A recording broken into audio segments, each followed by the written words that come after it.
今年全球的極端高溫，敢若是提早來報道。歐洲受到強烈的高壓影響，包括英國、法國在內，有真儕國家在5月份的天氣溫度攏創下歷史的新高。其中，倫敦的溫度在2月擱衝到33.5度，是英國700多年來上熱的5月紀錄。那亞洲的印度，帽山羊仔因為未堪日天氣傷熱脫水，落尾是被送去病機吊大重。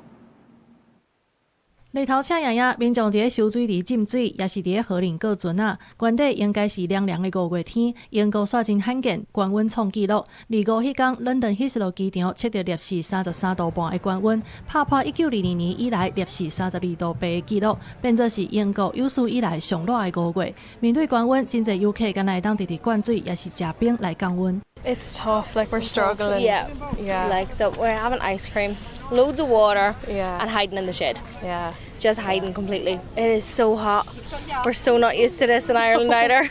若是英國這波歐洲的高溫，也和法國巴黎親像火爐同款，來自歐洲大陸的高氣壓變做親像一個頂掛，甲小氣崁佇特定區域無法度散去。巴黎超過33度，同款創法國5月高溫的紀錄。真濟巴黎市民甲遊客敢若會當避佇公園的樹蔭。針對氣候變遷帶來極端天氣，民眾也真歡樂。Ouais, je pense qu'on est déjà assez, enfin, on est très sensibilisés à ça et nous, ça nous inquiète surtout au mois de mai d'avoir des grosses chaleurs comme ça.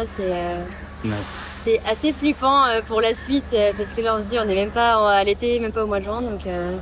法國國家氣象局表示，5月氣溫打破歷史的紀錄，國內真濟地區攏已經超過30度，預計會繼續一禮拜的時間。鏡頭來到印度，北方邦的氣溫超過攝氏45度，原底為着要迎接伊斯蘭教再生節的精神，竟然也擋袂牢，開始發燒、脫水甲走白，主人趕緊將羊仔送去到病院，駐大堂來保伊的性命。公視新聞鄭偉林編譯。